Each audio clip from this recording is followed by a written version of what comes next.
Miss Lanier. This early, you'll have to take the local. All right, Phil.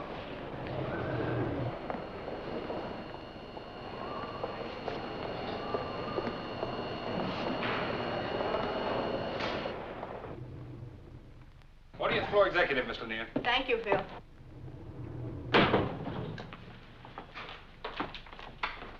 Good morning, Miss Lanier. Good morning, Martha. I couldn't find a cab anywhere. Such a lovely day, though.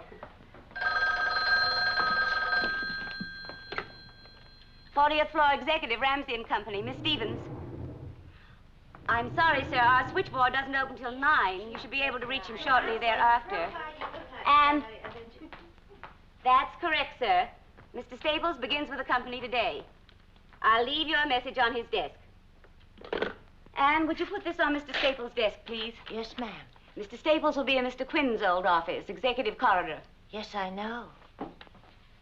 I said deliver it, not read it. Yes, ma'am.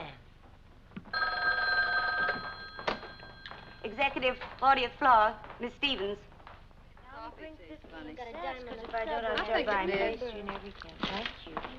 Morning. Hi. Oh, good morning, madam. I wonder if Marge is going to go to work next door. Oh, no. Well, I'm glad I don't. Not there. Maybe. Well, they really fixed up a new exec's office for him, didn't they? Very nice. A new man. Right next door to your boss. And awfully close to Mr. Ramsey. So happens that the new man, what's his name? Staples? Mm-hmm. Will be working with Mr. Briggs. That's why they have adjoining offices. Marjorie, baby, you're awfully defensive. I guess that's because you're worried about your Mr. Briggs. Run along, will you? May I have some more cream, please?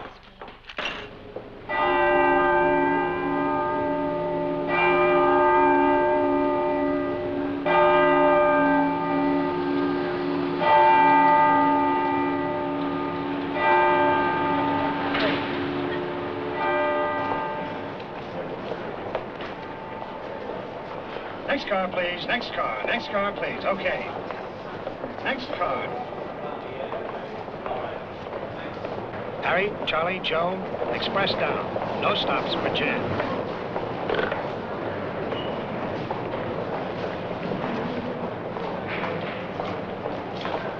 Next car. Next car. Next car, please. Next car. Next car. Morning, Mr. Ramsey. Next car, please. All right.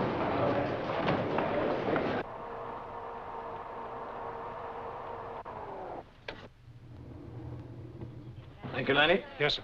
Miss Lanier, Miss Stevens. He's here. Thank you, Martha.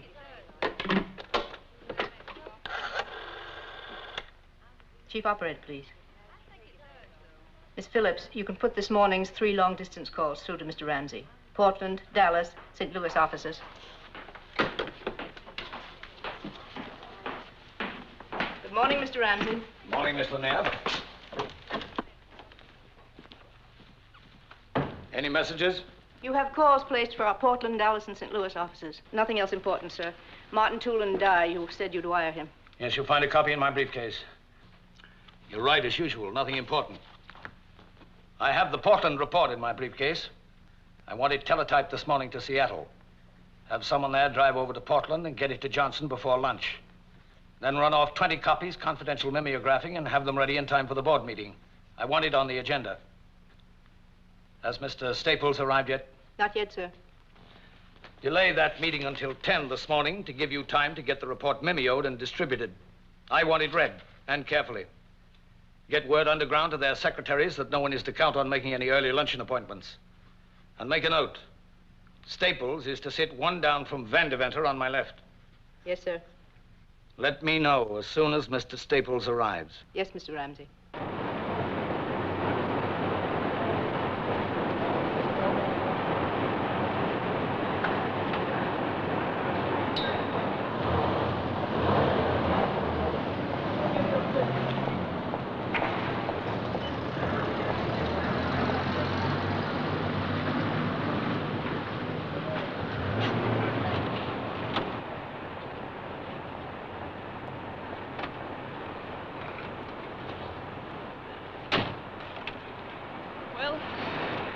here we are. Yeah, here we are. A little different than Mansfield, isn't it? Now I know what a mother feels like when a child goes to school for the first time. Oh, goodbye, Mother. Looks big, doesn't it? Oh, give me a chance, honey. Maybe I can cut it down to my size. Well, I'm a little late. Shall I call you when I... No. You, go on home after you finish shopping. And find a garage somewhere around Midtown to park the car. I'll phone you on what train I'll be on. Bye-bye. Goodbye, darling.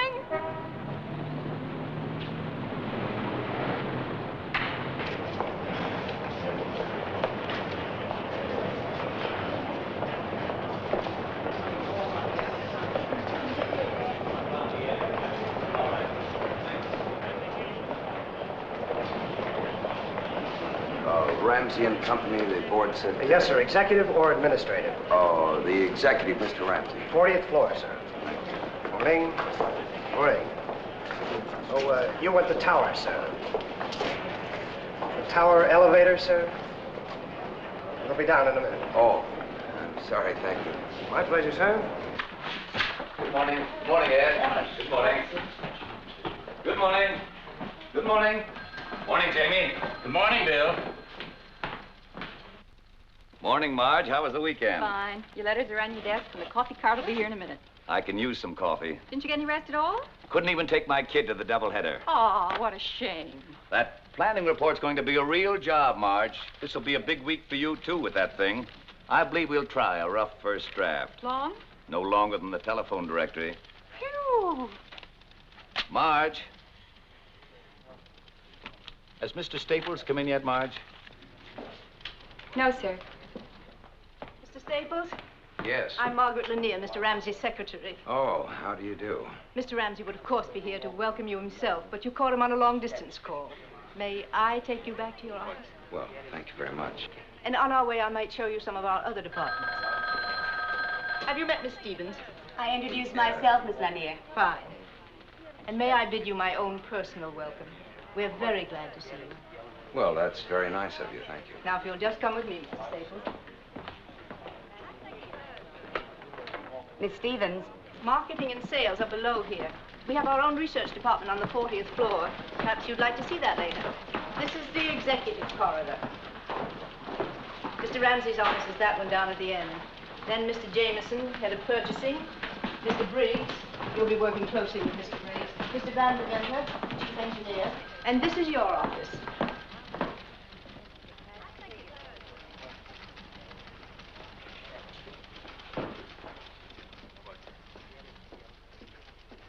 Isn't it nice?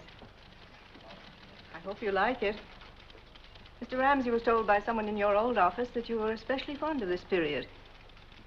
Wasn't your office in Mansfield furnished in early American? My furniture consisted of 2 filing cabinets and a surplus metal desk off of a destroyer escort. No, it's really very attractive. Very. I appreciate it very much indeed. Excuse me, Miss Lanier. Anne said you wanted to see me. Oh, yes, Marge. Mr. Staples, this is Miss Fleming. How do you do? How do you do? Marge, will you see that Mr. Staples has everything he needs in the way of office equipment? It was arranged for this morning at Mr. Briggs' suggestion. Oh, fine.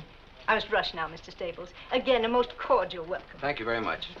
And, Marge, will you step by at my desk when you finish here, please? Yes, Miss Lanier.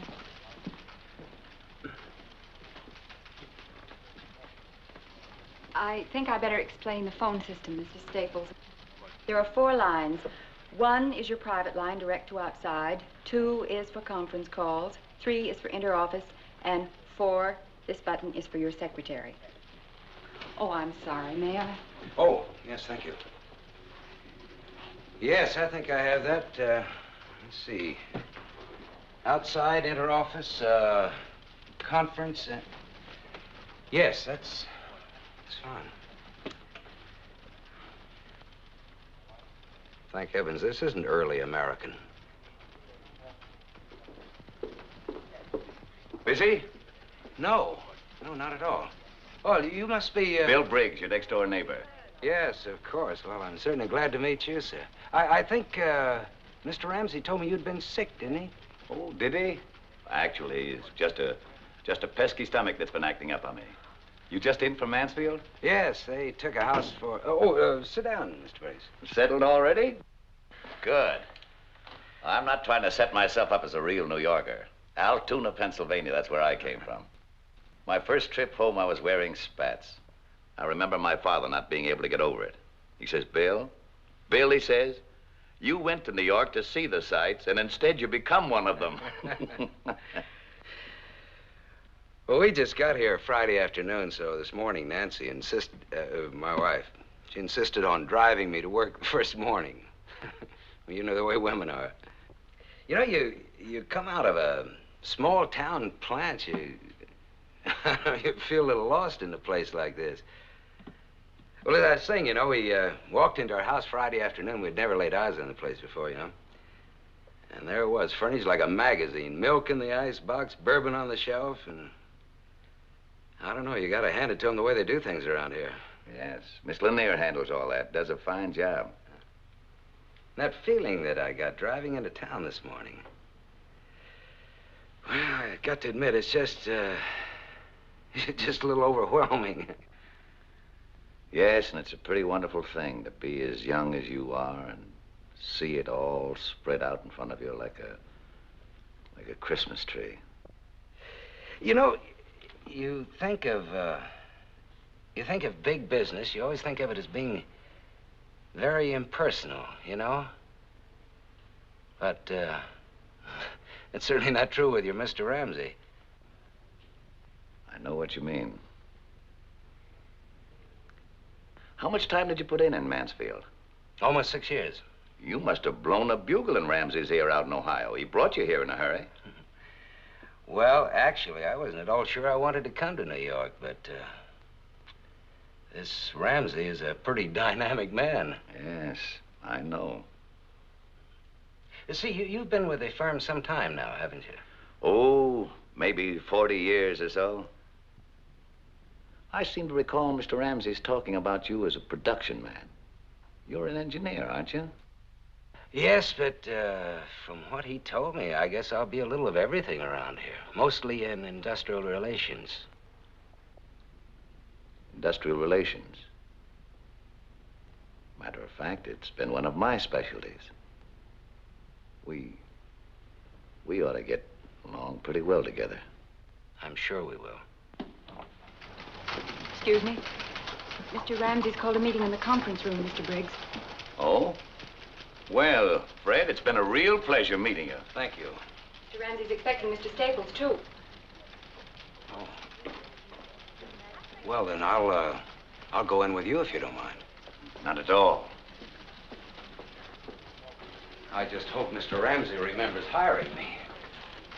Mr. Ramsey rarely forgets anything. After you. Thank you.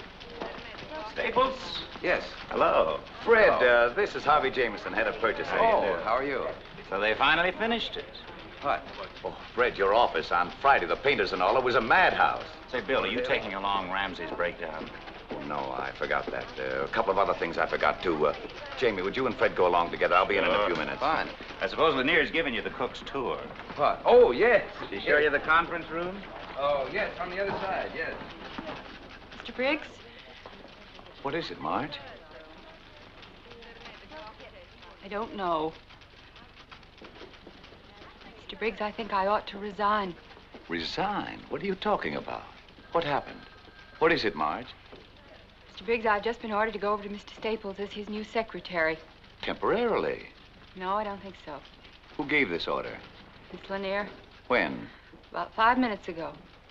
I'm supposed to break in your new secretary. They've picked a new secretary for me? Yes, I think so. It's out of the question for you to resign, Marge, to even think of resigning. You're a fine, wonderful woman and a great secretary. That's the reason they want you over with Staples. He'll need someone like you because he's new here and they want him to get into harness fast. Who can tell, Marge? One of these days, that stomach of mine, pretty perverse organ, and I'm tired. You know, as it must to all men. Mr. Briggs? Have you any idea who your successor is? Yes, they've chosen Sylvia Trammell. Miss Trammell. It is so ordained. So be it.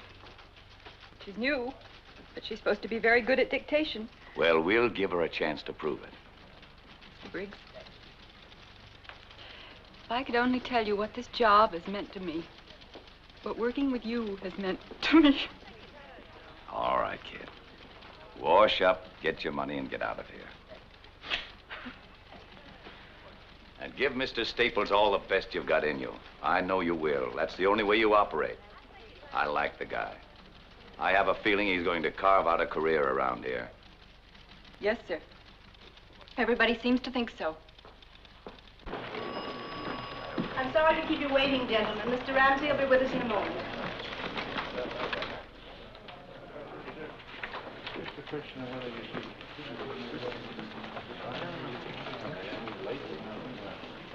I'll see you after.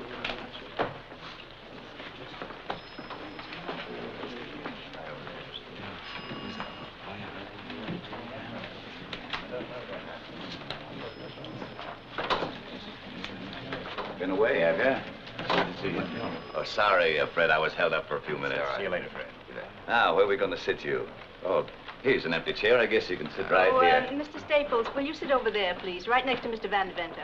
One down for Mr. Ramsey, please. Welcome back, Bill. Feeling better? Much, thank you. A little stomach. Good. I'm glad it's cleared up. John, don't forget that contract. Can you get it through tomorrow? I think so. I have it. First, gentlemen, I'd like you to look over the mimeoed sheet on top. Haverford Mutual had some doctors look into the matter of executive diets. Their findings showed incredible deficiencies. They've gotten up some food tables. I've had them mimeoed. I'd like you to look them over. As you know, it's been my feeling that a healthy executive is an efficient one. I think it not amiss now to introduce the newest member of our team, Mr. Fred Staples. He's from Mansfield, Ohio. As you all know, he was general manager of Queen City Tool and Die until we took it over. His record there was a brilliant one. He's a production engineer by training, an industrial relations man by instinct. I expect good things from him.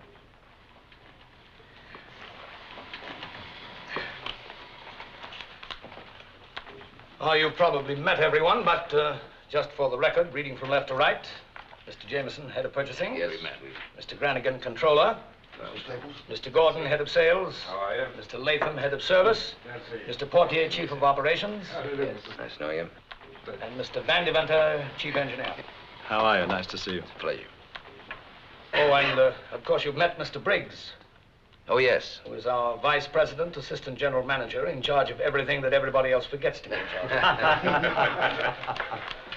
Now, gentlemen, you all have before you a copy of the Williamston plant purchase prospectus.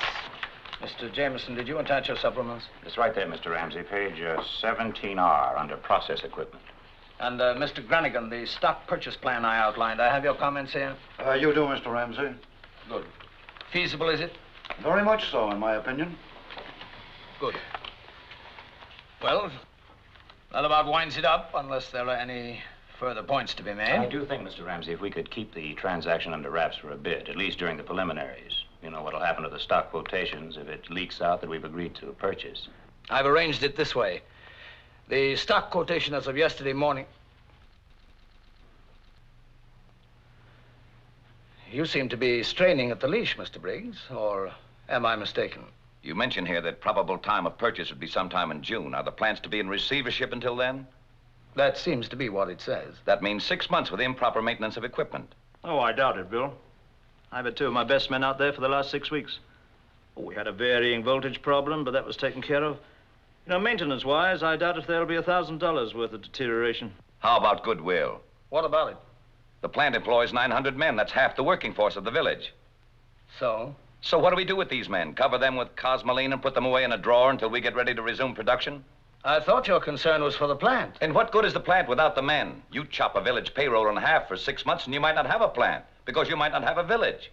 Mr. Briggs, if we may be permitted to disregard for the moment the considerations that you have brought up, what about the rest of the plan? I'd say it was adequate. Adequate. That, gentlemen, is the kiss of death, believe me. I've known Mr. Briggs for a long time. When he says something is adequate, what he means is that it is entirely inadequate. I must admit to feeling a concern over some 900 men suddenly deprived of a livelihood. Mr. Briggs, if you would do me the goodness to look at what I consider to be a fairly elementary business principle. By putting 900 men out of work temporarily, we may ultimately employ twice that number in the same town. By cutting production costs as a result, we will then be able to compete more favorably in the market. Thus, we'll be able to sell more goods. We're not going to ruin that town, we're going to make it. I should think, Mr. Briggs, that after 30 years, you'd be able to think beyond the tongue-clucking stage and come up with something resembling an analytical point of view. I was under the impression I'd given you a point of view. I saw none. I perceived what amounts to a rather emotional little tidbit that was decidedly more charitable than cooperative, and by no means thought through. I asked, I believe, for an objective view of a business venture. From you I got, and I seem constantly to be getting, a very negative response, if any at all. Adequate, I believe you said. Well, Mr. Briggs, this little move will save us conservatively $500,000, which we'll be able to put back into the business. I must say you take a liberal view of adequacy. I didn't intend to make a central issue out of this, but I did feel it important enough to air in this meeting. Well, you have aired it in this meeting. I think it's a good thing you did. But I think, Bill, we're pretty much of one mind about it now. And we may assume the matter is closed now. Mr. Briggs?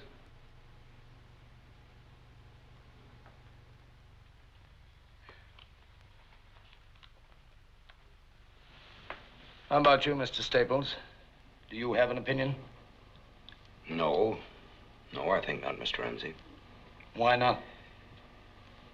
Well, frankly, it's a little out of my grasp at the moment. I don't know anything about the firm, its corporative setup, reasons for bankruptcy, or for that matter, its product. I'm afraid I'll have to pass. Good answer. I respect thoughtful judgment, Mr. Staples. Congratulations. We'll adjourn now until 2 o'clock. I'm sorry we got started so late this morning, but I wanted this analysis mimeoed for your inspection. After lunch, we'll take up the Portland report, which you have before you. Mr. Granigan attended the stockholders' meeting there on Tuesday, and we'll begin our discussion with his report. That's all. All right, sir. Oh, Bill. All right, come and have some lunch, eh? No, thank you. Oh, Bill, wasn't there something you wanted to speak to me about before? Nothing important. Fine. Tummy's all right, eh? Cast iron. Couldn't be better. Good. Keep it up. Oh, Staples. See you later. You bet. Good to have you with us, Staples. Thank you. The arrangement's satisfactory? Oh, yes, just perfect. I'm sure you'll be hearing from my wife very soon about that. It's a beautiful house. Beautiful country up there. I'm sure you'll love it. Oh, see you later, Bill? Oh, Fred. Briggs is working on a project now, a comprehensive planning report. The point is that it's very important, most important indeed for our future program, and it's far too big a job for Briggs, or for any one man to handle. Now, what I want you to do is get your finger in it. Certainly. What What I mean is more than just your finger. You understand? Yes, Mr. Ramsey, you make that quite clear.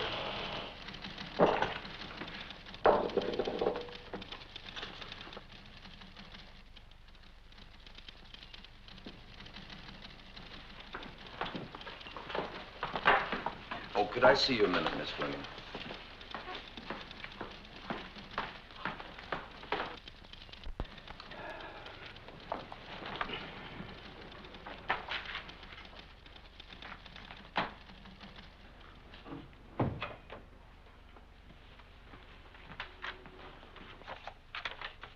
Yes, sir? Oh, I wonder if you could check for me, please, as to who's to be my secretary. I need some notes typed up. I'm to be your secretary, Mr. Staples. But I thought Mr. Briggs...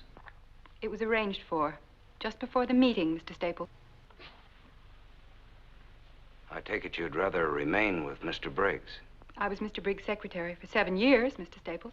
Well, in that case, I see no reason why I shouldn't be able to get someone else. It was Mr. Ramsey's idea. Do you want to give me those notes now? No, Why don't you have your lunch first, Miss Fleming? We'll take care of these when you come back.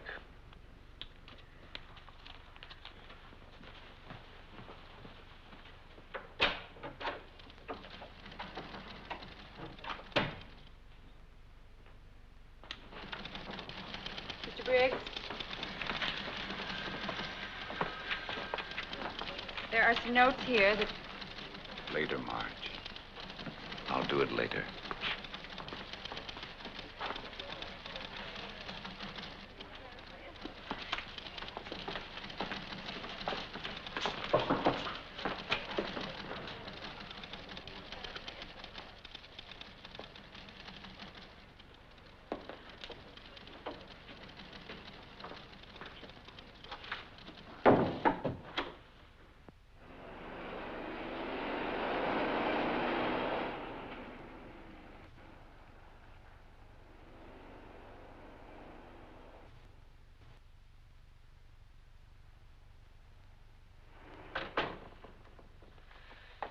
Darling, you didn't say anything about my new hairdo. Do you like it?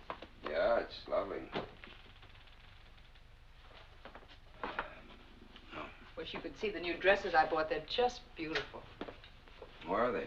Oh, they're still at the store having little things done to them. Oh, come on in the kitchen. I'll fix you a drink. Not the kitchen. The library. Oh.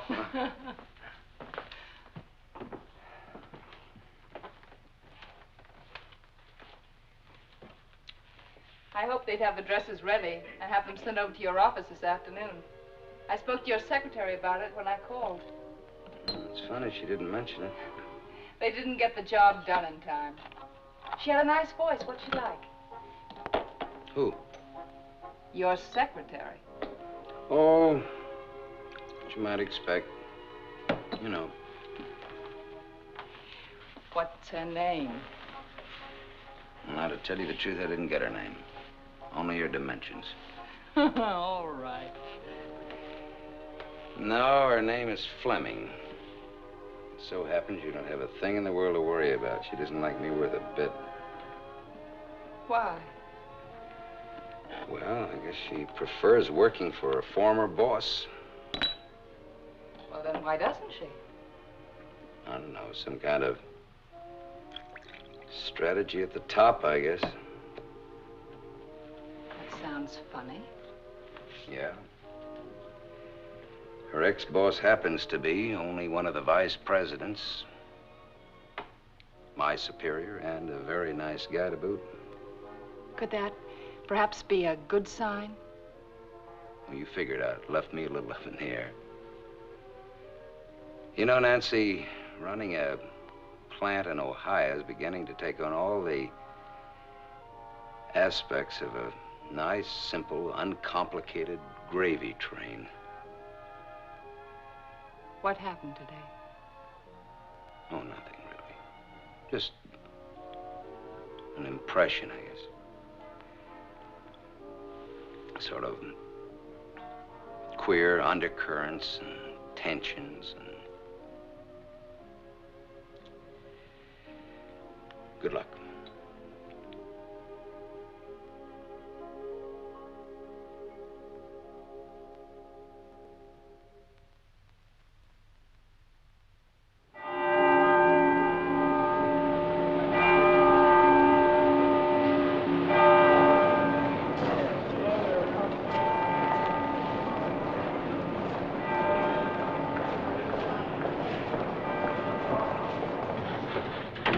Ramsey? Good morning, Mr. Ramsey. Stevens? Fine, thanks, Jerry. Let me see that breakdown again. Oh, sure. Miss Fleming, would you step in for a minute, please? Yes, Mr. Staples. No, that's not the one. Oh, sorry. Let me see this. Yeah. Now, this is the only one that I have cross-indexed for division, so don't let him keep it. I want Billy to take my letter from Henry Jacobson with him. Oh, yes. Now, look, Billy. Henry is a nice, sincere guy, you know? Made out of Bessemer steel. He hasn't been off of his duff since he learned how to walk. He started out stoking coke furnaces when he was 14, Was mill foreman when he was 20, and then he ended up buying the whole plant for his own 40th birthday present. So, you know what I mean. Watch out. I sure will. Give him that report, and then remember what he says. Make stenographic notes when you can, and when you can't, put it all down on paper as soon as you get out of the office. No approximations. Make it as... Yes, I know you have to go. I want to know what they're thinking. I want to know how they feel about every paragraph of that thing. And I just hope they'll open up more to you than they did to me. I'll be down there sometime next week for their decision. Okay. Mention that to them, will you? Yes, I will. Hello? Hold it, please, just a second. Have a nice trip, Billy. And be sure and call me Sunday night. Yeah, I will. Thank you very much. Thank you. Hello. Yes, put him on. Don't go away, Miss Fleming, please. Hello? Judd. Look, I'm sorry. I meant to call you right back. It's about that Atlantic States Nitrate meeting set up for October the 3rd. I'd like a delay on that. Well, I want to walk in there sure of my ground, and October's not going to give me any ground at all. Yeah, could you do that? Well, that'd be a help. November 7th? Fine. Look, I'll see you in the dining room. Okay, good. Put that on my calendar, please. Now then, where'd you get those wires off? Yes, sir. Good. Right after lunch, I want you to set up a conference call with Ramsey, Jameson, myself, with Frank Daring in Denver. Got a minute, Fred? Sorry, Marge, this is urgent. It's about that NLRB vote in Portland. What about it? Ramsey's grumbling about it. He thinks it's premature. Premature? What's he talking about? He's had that plant running on wishful thinking for 19 months now. We've got a labor problem out there all primed to explode in our face. Now, look, Bill, you better walk in his office with a great big neon sign, strike, you know? Then tell him I've got a little estimate worked out that it'll cost us conservatively $4,000 a day if that plant goes out. Oof, you know how that'll hit him. Yeah, well, you go in there and dig up the ground, and I'll follow you with a bulldozer, and we'll plow him under. No, we've got 800 big lumberjacks out there, and if they go, that'll do it big, you know. This won't be any one-week picket. This thing could go on for a year with no strain at all. You walk in there, set the charge, and I'll be in to light the fuse, huh? Fine. I'll have to call you back.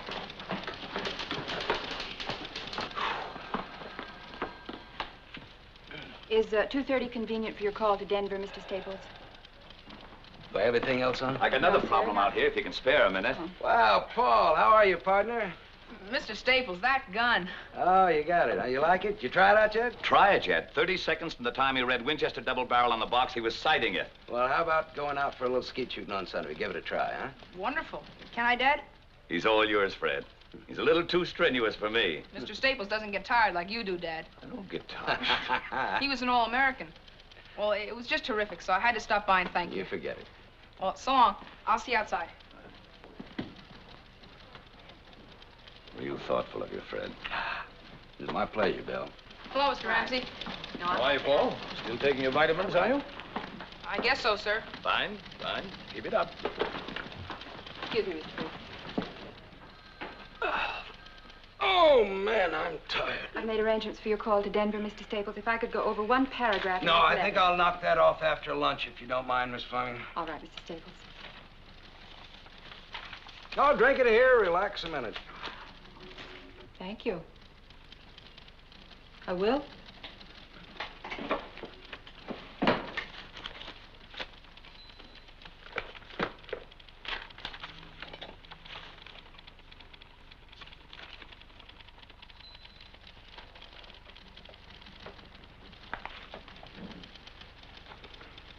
Would you like some of mine? Yes, thank you. As a matter of fact, I would. No, that is plenty, thank you.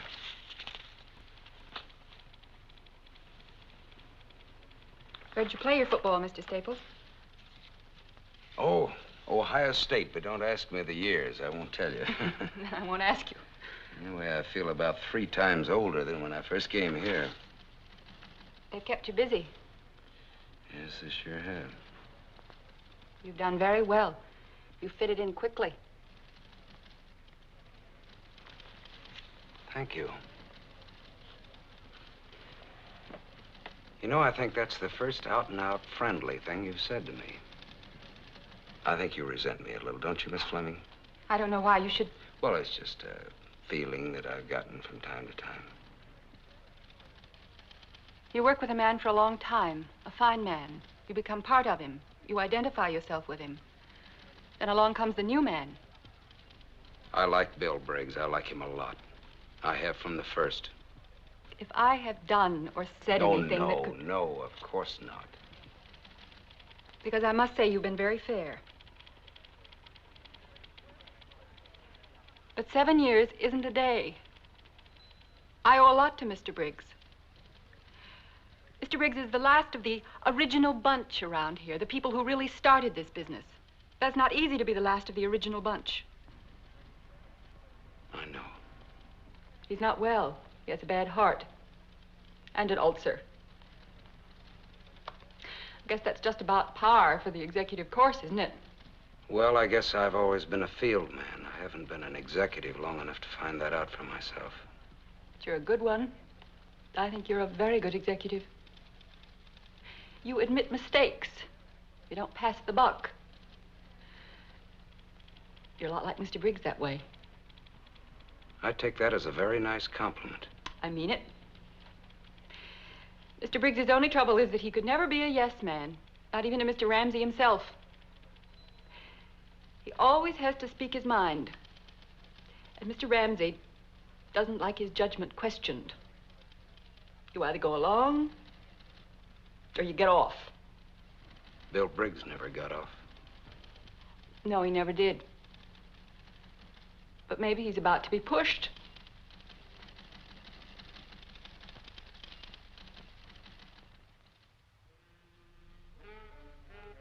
He blew up at the next round, and then Howard went right by him with a 65. A 65, I ask you. 7 birdies, and he sank an 82-foot putt on the last green for an eagle. Oh, hello, my dear. You know, that's some golf. Yes, indeed, it's wonderful.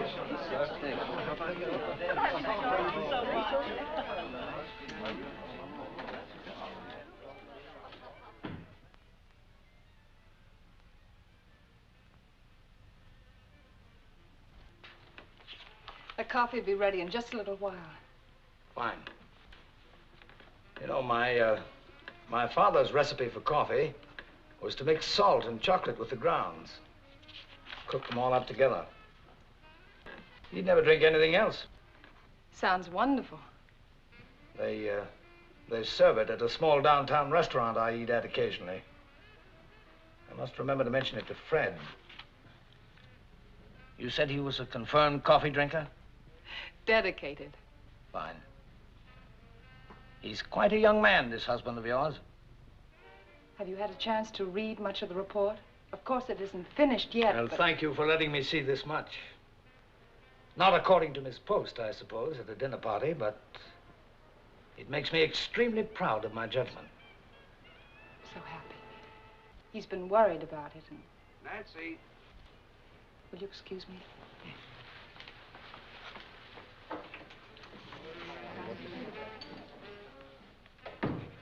Wonderful party, you two. Makes me think I should get married. Oh, don't do anything as drastic as that. Wonderful having you, Ed. Come again soon. Will you try keeping me away? I'll see you at the office tomorrow, Fred. Yes, bright and early. Good night. Jamie, you don't have to go yet. Stick around a while. It's early. Of course, I'd love to stay all night, however. We're going home.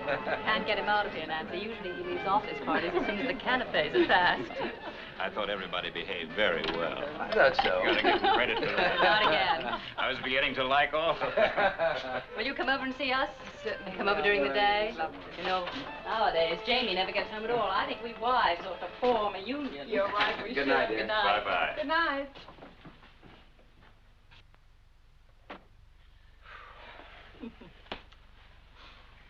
I wonder what happened to Bill Briggs tonight. Oh, darling, I forgot to tell you. He phoned earlier. He said he wanted to come, but he just didn't feel up to Oh, it. Nancy, I wish you'd have called me to the phone. I wanted to talk to him anyway. Darling, Maybe you if were I'd have... busy. Well, I know, but I... What about Ramsey? Is he planning to spend the night? No. He just gravitated towards the library and made himself cozy. It sounds a little like artificial gravitation to me. You didn't have anything to do with it, of course. Well, he's really an amazing person. You know, I expected a real tycoon, but he's so simple, almost childlike. Baby, I just hope by mistake you never wander into a jungle. Good night, Jack. Good night. Good night, dear. Thank you. A wonderful party. Thank you. Some interesting reading matter here, Fred. Very interesting reading. I took the liberty of accepting your wife's kind invitation to look over your report. Oh, really? Good, heady stuff. Good, solid thinking. And some of it is better than good. Of course, I can't say that I agree with all your conclusions, but I listen to arguments. It'll be good to hear arguments for a change. Good arguments. Well, I can't tell you what a relief that is. We really sweat that one out. Fred, I like a man to show initiative. I like a man who's not afraid to think a new thought, to take a different kind of step on his own.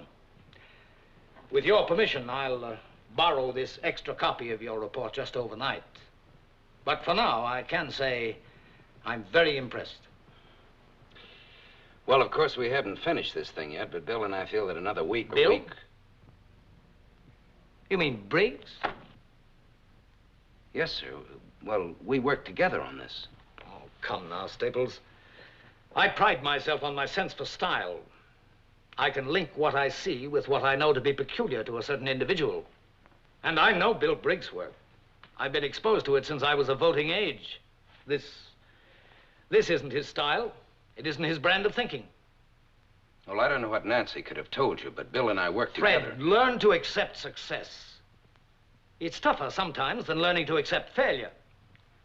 Don't take half of your accomplishment and hand it out gratuitously to the man on your left who hasn't the stuff to do it on his own. That's charitable, humane, and it makes you feel good. But it's not business. Mr. Ramsey, I'd like to clear up one point. There'll be a meeting on Tuesday, Fred. We can discuss the report then. I assure you I don't want any undue credit. I never extend undue credit. Ask anybody. Ask your friend Briggs. You think I'm tough on him, don't you? I am tough on him. Well, I think Bill is... I think he's a good man. He was. And grandfather clocks were good clocks, and Stanley steamers were good automobiles, but you can't run them in competition today. I must say that I like some of his ideas very much. Very much indeed. So do I. Some of them. Not many. Still, a man with Bill's experience and... I don't know, I think he'd be very hard to replace. I'll see if that coffee's ready. Are you serious, Fred? Briggs would be hard to replace? Do you honestly think that? Then why do you think I brought you on here from Mansfield on such short notice? Do you think that was a whim? Is that what you think? Fred, you're Briggs' replacement. I thought you understood that. I'm expecting his resignation. I don't like to prolong these things. They're unpleasant and personal no matter what tack you use. And under no circumstances could I or would I undertake to fire him.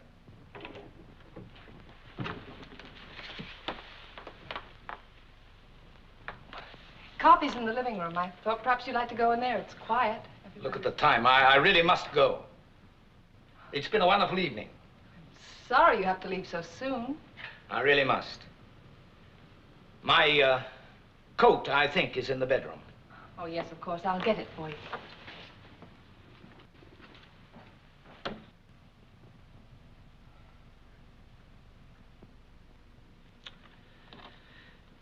May I make a suggestion? Mr. Ramsey, I don't want to seem ungrateful. I'm not looking for gratitude. You can't run a business on thank you notes. That's Briggs' trouble. And God forgive me, that was my father's trouble, too. This incredible conception of a huge industry being run like a soup kitchen, like a welfare comfort station. I know what the old-timers think of me.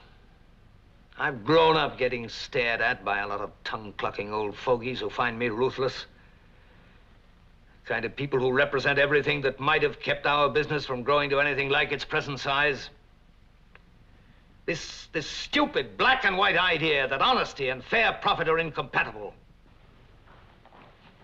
I just happen to feel that the atmosphere of a large corporation cannot be constantly cathedral-like.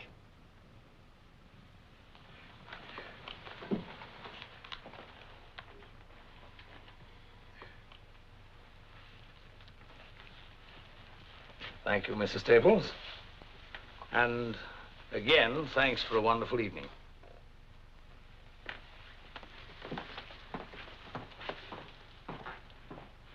I'll see you in the morning, friend. You didn't steal that promotion. You won it. Remember that.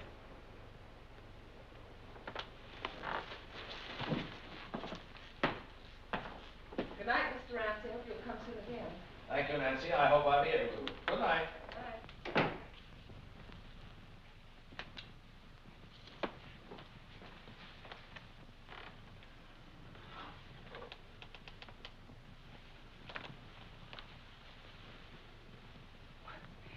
What was that all about? I'm Bill Briggs' replacement. Vice presidency. You must have really spread it on. Listen, a little rare roast beef and wifely pride don't get you that kind of a promotion. Yeah, I'll take something a little more. A little misrepresentation for one thing.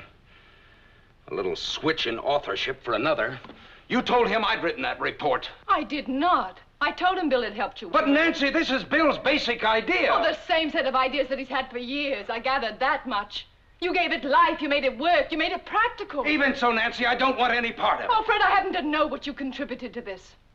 I also know that you can't stand winning if you have even a nodding acquaintance with a loser. I don't like stepping on another human being to get into a capital gains bracket. Ramsey's stalking that poor guy like an animal. He'll whip him to death if he has to make him resign. I didn't hear you tell Mr. Ramsey that he was mistaken. I didn't hear any clear-cut defense of Mr. Briggs. If you don't want to be successful, go and tell that to Nancy, Mr. Ramsey. He'll give you a will you broom, please? and you can check in at 7 o'clock every night, but don't Now, tell look, me. I don't want to argue about this. Neither do I. I just want you to answer me. Did you tell him that your wife was mistaken? Did you tell him that you were taking vows for something you did not do?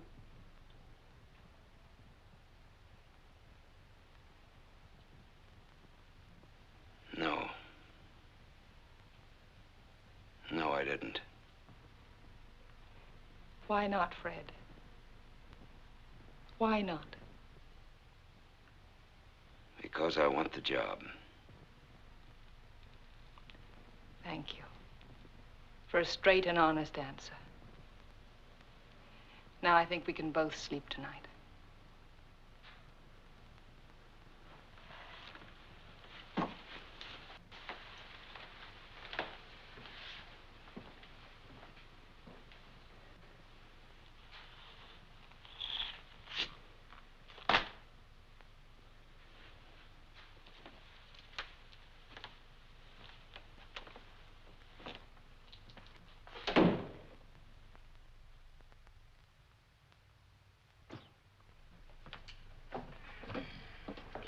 Hi. Good morning, Paul. Where's Cora? She's late, I guess.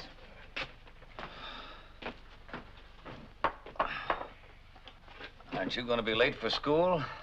It's only 8:10. I've still got 6 minutes. You've got it figured out to a science, haven't you? I've just got it figured to how far I have to go and how long it's going to take me. Well, if you found that out, you've found out a lot. Thanks for breakfast. You worked late again last night. Yeah, no rest for the weary. You haven't got it down to a science yet, have you, Dad? What? How far you have to go and how long it'll take you? What's the matter, Paul?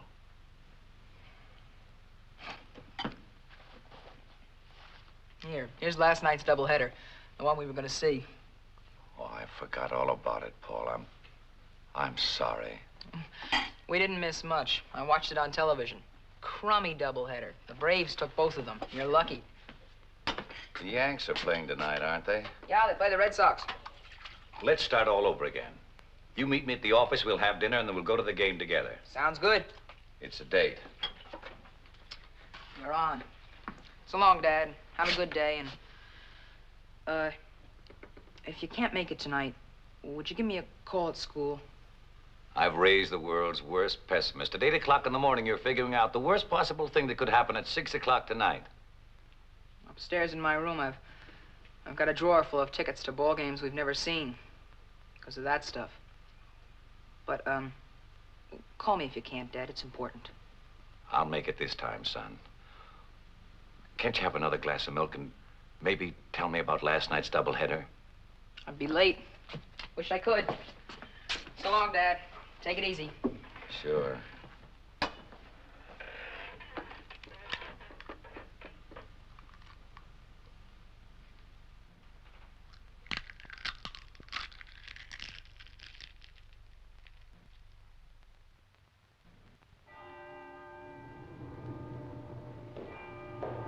Good evening, Mr. Staples. Good evening, Sally.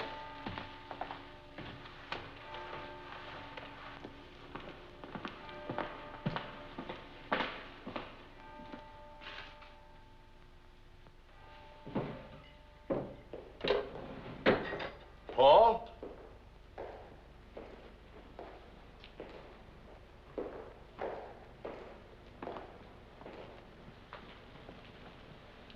Hi, Bill. Hi, Fred. I thought it was my son. He's gonna pick me up. Got time for a cigarette? Sure. What are you doing here? I thought you were going to the ball game. I've had a miserable headache since dinner. So I sent Paul on to see the game alone. He's gonna pick me up. How long you been here? A couple of hours, I guess. Can I get you an aspirin or something? Oh, no. It's much better now. Anyway, it gave me a chance to look over the supplements you did for the report. I think Ramsey's right, Fred. You may be an engineer by diploma, but you're a crackerjack industrial planner by instinct or something. Coming from you, Bill, that sounds real good. No question about it. Some of your suggestions were great, Fred. Really great. I've incorporated them verbatim. I like your approach, Fred. You think of people in terms of the human factor, not just logistically. Something I've never been able to make Ramsey understand. Anyway, now he can't complain I turn in the same report every year. He won't be able to say that this year. Join me, Fred? No thanks, Bill. I've got to pick Nancy up for supper and that long drive home, you know. I don't know. Maybe I'm just getting old. I used to be pretty tough. Still tough, I guess. But every now and then I get tired. Tired of arguments, tired of battling, tired of the whole bloody mess with all this fancy organization and super finagling. Oh, I know it's legal and modern and all that. It's what they call the trend, isn't it? In the old days, things were a lot simpler. Businesses grow, Bill. This business didn't grow. Not since old man Ramsey passed on. It's been added to. That's not growth. It's just plain acquisition, a business of stock transfers and bank loans, manipulated by hired shysters and their sharpshooting accountants, and organized and controlled by a barracuda like Walter Ramsey. You sure you won't have a snifter, Fred? I wish you would. No. Well, times change, Bill. You know that. But do they always change for the better? Old man Ramsey could walk down a production line and call every man by his first name, and get called by his first name in return. No, I know that feeling, believe me. He didn't need public relations experts. Honor was enough. Character. And he never sold a share of stock in his company either. Not till the Depression came along and he had to raise cash or go under. And do you know why? Because he would not lay off one single man. That's the kind of man Jim Ramsey was. Now I sit in that fancy conference room with Jim Ramsey's son. I sit there and I see all the old man's principles, all his beliefs, every single thing holy to him, jobbed off by this spindly little financial wizard, this wall-eyed, ice Coated little rooster who knows more about debentures than he does about the human heart. Bill. I'm all right. Take it easy. I'm all right. You're going to work yourself up. All right. Sit down, friend. Sit down quietly and be a nice, sympathetic friend and associate. I'm wondering if you're as good a human being as you are an industrial relations man. He doesn't like you, does he? No. Bill, has it ever occurred to you to resign? Of course it has. 1,000 times. Why don't you? What? Resign. You can't take the chance of letting this man fire you. On our level, you don't get fired. You know that. After 30 years of productive work, they can't say to a man like me, all right, now get out. They just can't do that. So what do? They create a situation. A situation you can't work in and finally that you can't live in. Where there's tension, abuse, small humiliations.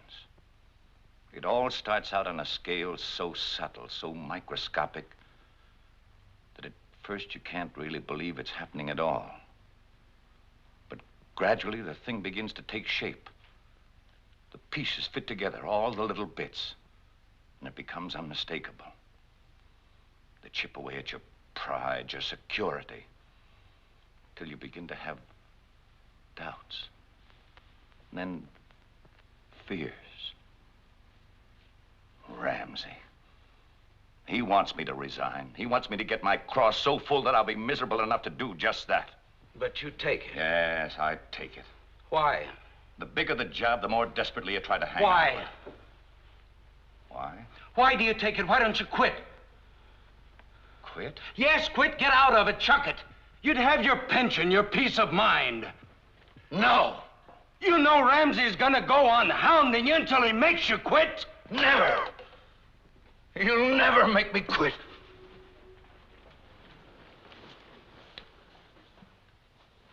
Bill,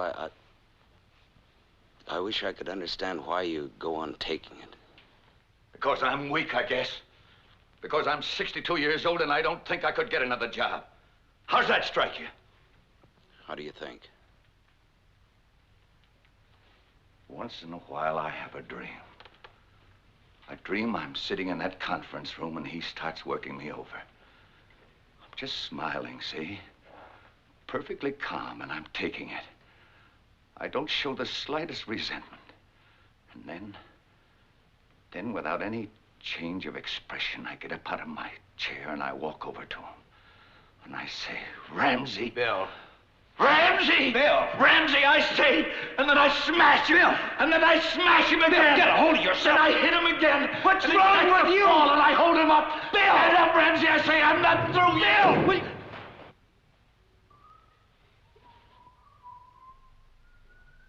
It's the kid.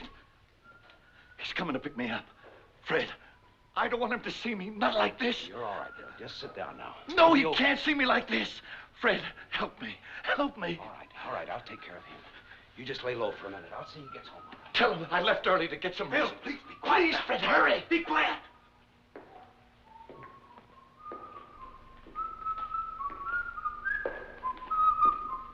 Oh, it's me, Paul.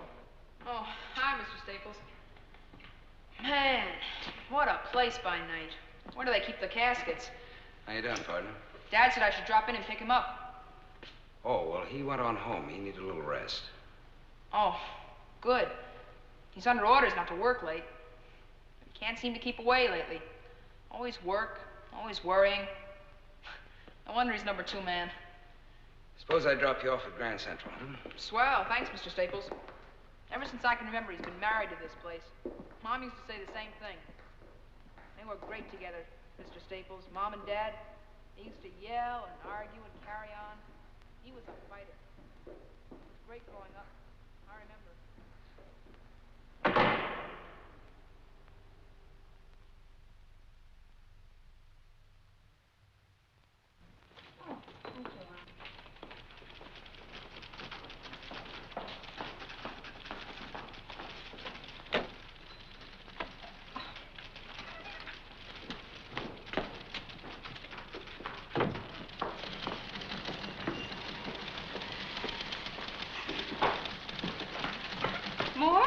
another bundle in the truck.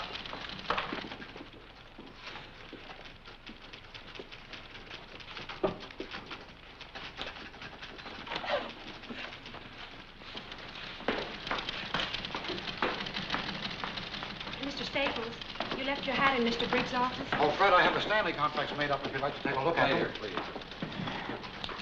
Bad night.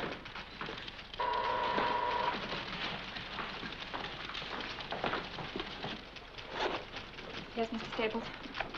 Now, this is the proposals report. Give that to Miss Lanier for confidential memoing. Tell her that Mr. Briggs has the only carbon. Is he in yet? No, sir. Mr. Staples? Yes. It's not signed. How would you like the names? In what order? First yours, or first Mr. Briggs? Oh, I don't care. It makes no difference to me. But in joint projects, Mr. Staples... I really don't think it's too important. Put Mr. Briggs' name first, if you like. Just give it to Miss Lanier right away. I'd like this thing printed by afternoon, if possible. That's all, Marge. Yes, Mr. Staples.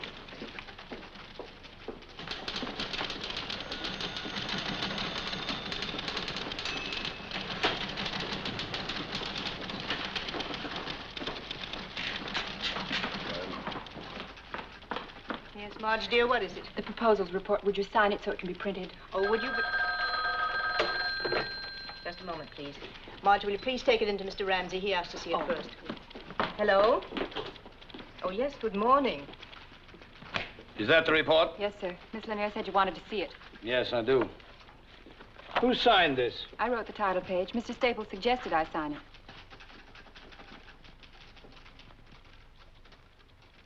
Print it. I'm sure that if Mr. Staples knew... Print it, Miss Fleming.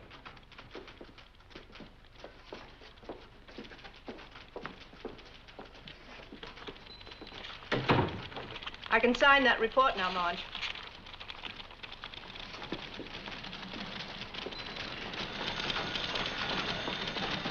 Now, we meet with Ramsey in 20 minutes. Under the conditions and in the time we got left, it's the best plan I can devise, and it's the only one ready, so you fellas have got to go along. There's nothing wrong with the Marge, plan, Bill.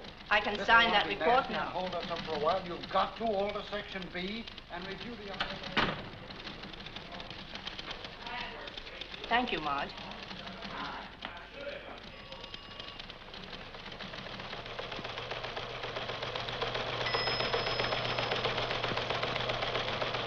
The major projects during the period of aforementioned being the Huber Petroleum Refinery, the Sterling Cast Airs Refinery, the Chatham Nickel Smelter Company, the Henderson Valley Dam, the Swing Carbon Steam Plant, and the New England Canadian Natural Gas Pipeline.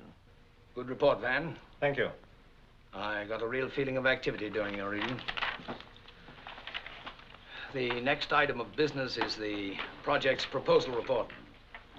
Clearly of the greatest single importance on our docket this morning.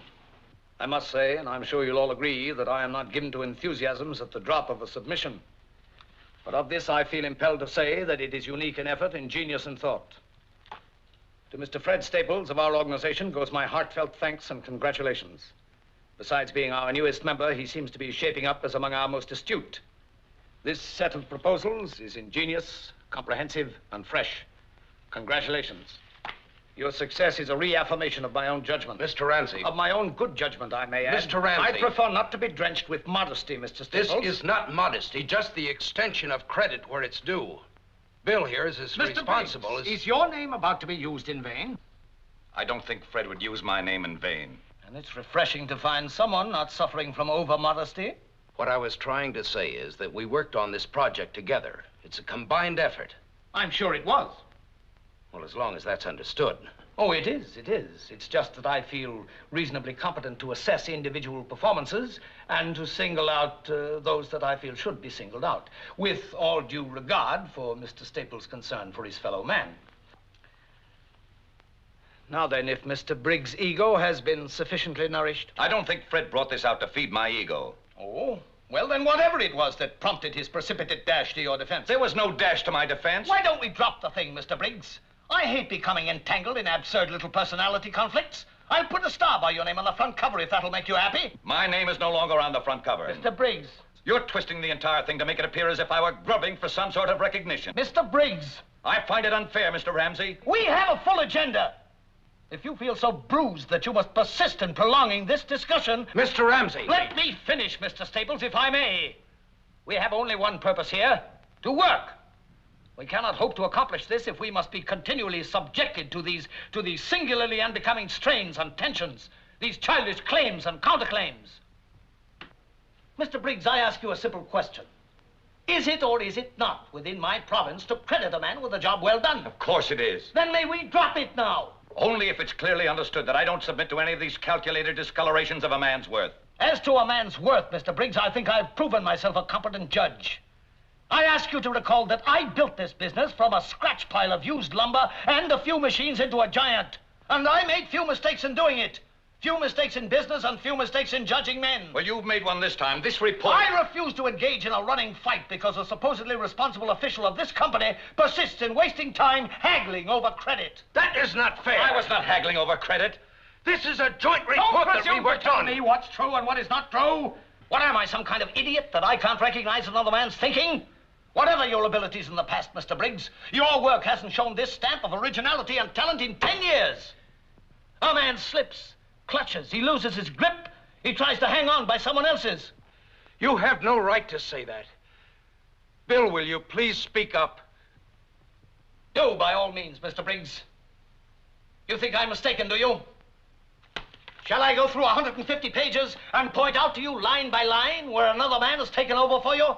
Has had to take over for you? And I can point out sections of this report that I never had to touch. Had to, Mr. Staples? Of course you can. Let me show them to you. I've seen them submitted year after year. Principles and precepts for better business. Mr. Briggs' yearly platitudes. But you translated his unworkable, well-intentioned philosophy into tough business procedure. You make it work. Ramsey! Mr. Briggs, I will not tolerate insubordination on any level. And if anyone here finds that intolerable, he has the God-given right to offer his resignation.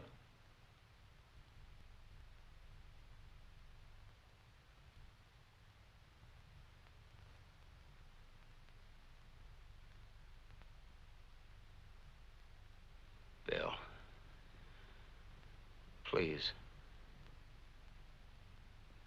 Mr. Ramsey, I had no intention of seeming insubordinate.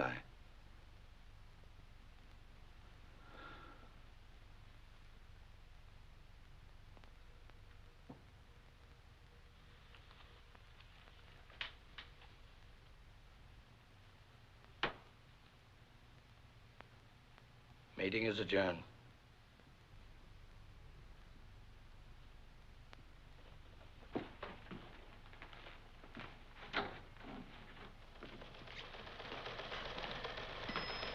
Mr. Briggs.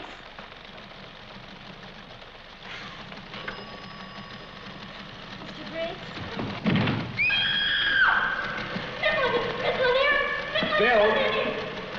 Bill, can you hear me? Little bottle of pills. Coat. Office. Get some water. Yeah. Brannigan, get an ambulance. I've called out the Blake. Don't move it. Fred, he's still giving orders. Do me a favor, Fred. What, Bill? Tell him. Go to...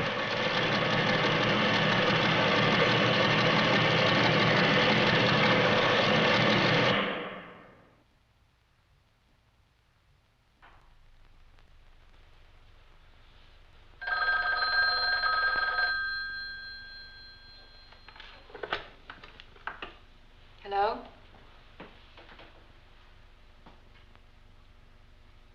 Thank you, Mr. Staples. 5 minutes ago.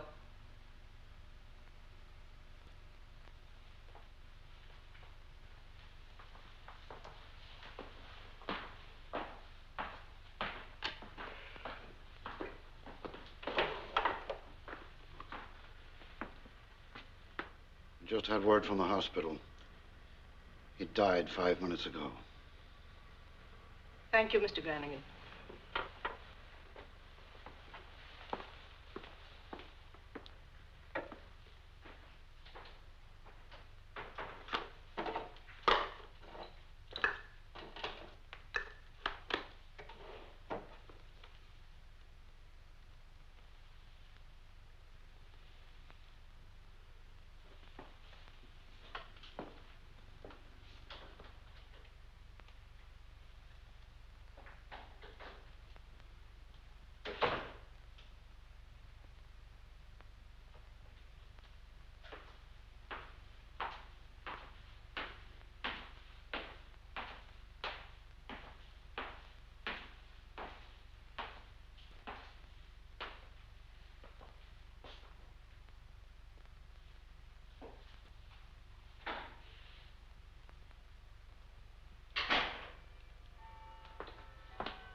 Nancy, what are you doing here? I called your office. Then there wasn't any train, so I drove here. How did you know where to find me? They told me at the hospital. Does Paul know? Yes, he's with Bill's sister. He's all right. Did you have something, miss? Have you had anything to eat? Hmm? Have you eaten anything?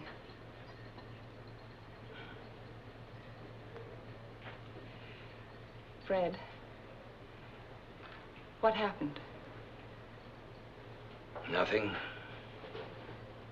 Not a thing. Except a murder. There were witnesses, too, plenty of us. And no one lifted a finger to stop it. Fred. Nancy, I know I didn't lift a finger. Don't know. I'm not going to have you going around in sackcloth and ashes for something that you did everything in your power to stop. You begged him to resign. You know that. What more could you have done? What more could anyone have done? Nancy, I think you'd better go home. Would you take this, please? Are you coming? No. Then I won't go. I want you to go home and start packing. Where are we going? I don't know. Somewhere, anywhere. Just away. There's an awful stink in this town, and we're gonna get away from it. Come on, I'll put you in the car. No, I'm not going to leave you alone. Nancy, I want you to go home, please. No, I'm not going tonight. Tomorrow I'll do anything you ask. I'll pack. I'll go anywhere you ask, but not tonight. Not in the state you're in. Now, look, there's something I've got to do. Fine. Then we'll do it together.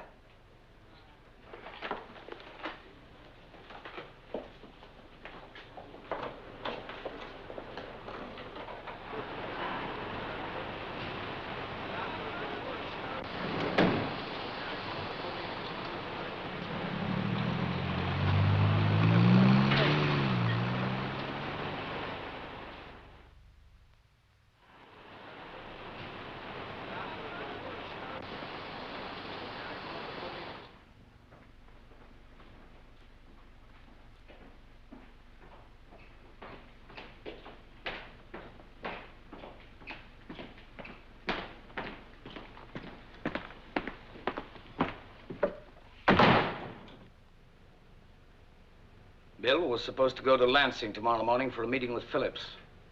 You'll have to take his place. I believe I've already mentioned that. Yeah, you mentioned it.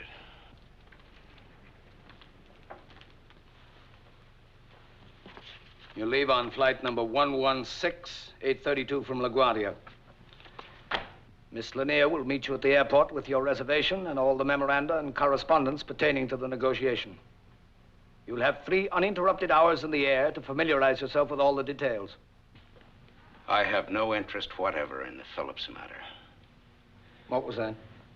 I'm telling you that I don't want the job. I'm through. I'm quitting. I resign as of now. Why? Because I hate your guts. You used Bill Briggs for a whipping boy. You made him knuckle under and then you beat him to death. You wouldn't try anything like that with me because I'd kill you first. I'm not a nice human being. What else? You're nothing but a freak. You drive your people into peak efficiency if they can make it, or a grave if they can't. Because Bill Briggs lacked the strength to and stand the capacity. He was second in command. He had a lot of responsibility to hold, and he cracked under it. It was his business, too. It's no one's business. It belongs only to the best, to those who can control it, sustain it, nurture it, keep it growing. Right now, it belongs to us because we're producing. But in the future, it belongs to whoever has the brains, the nerve, and the skill to take it away from us. Well, they can have my share of it right now because I don't want any part of it. What do you want from me? Apologies? I don't apologize. What else? A nice unsullied conscience? You walk out of here with a halo because you spoke your mind? What do you do then? Go to work for some nickel and dime outfit run by nice people who won't challenge you and prod you and goad you and drive you to a height you never even dreamed of? A company where there's nothing to fight for because you're the best and there's no competition? Where everything is handed to you and nothing is worth fighting for? I want you to stay. I don't think you understand, Ramsey. I don't like you. I don't like anything about you. I didn't hire you to like me. All right, I'm not a nice person in your eyes. But whatever I am, you learn more, grow more, and do more here with me than anywhere else on earth. I want you to stay because I need help on my level. And you're the only one who's able to function there. Be a conscience for me if you want. Be anything you like. And if it's something I don't like, you'll know about it soon enough. I think you're strong enough to take it. And if not, I think you're strong enough to get out. Name your terms. All terms are negotiable. I don't think so. Not mine. All right. I just as soon not waste any time doing trading. As of now, your salary is doubled. Your stock option is doubled right down the line. Your expense account is whatever you make it. Add to that a new title, Vice President. I want a lot more than that. You're not going to take me on as just another vice president you can push around. You take me as someone who hates you down to the bare nerve. Nothing in the world will ever change that. I'll argue with you, contradict you, fight you in every way I know how. I'll do everything in my power to push you out and take your place myself. Go ahead and try. Mr. Staples, you have yourself a deal. Have it drawn up. No reservations now? Yes, one. Bill had one pitiful little dream that someday he'd walk in here and break your jaw. I reserve the right to have that wish for myself. I'll have it drawn into the contract, with a little rider giving me the same privilege.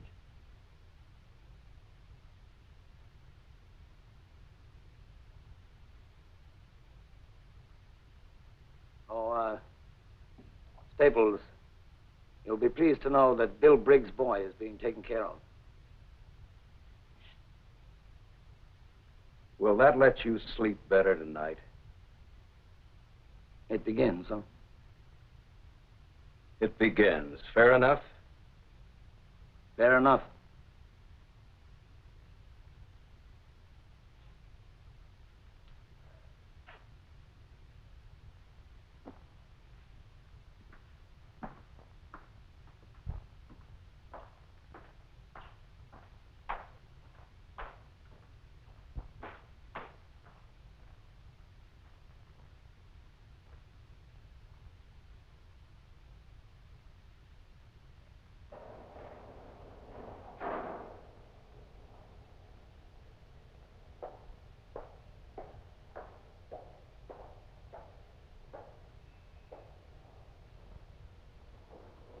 Do we pack? No. We stay. On whose terms? Mine and his. Are you satisfied? Yes. Oh, Fred. You know, it's easy enough to chuck some things you think is wrong, but I don't know, this way maybe there's a chance. I'm so happy. Well, we'll see. I've got to go to Lansing. Morning plane. When will you be back? Tomorrow night. I'll be late. Aren't you always?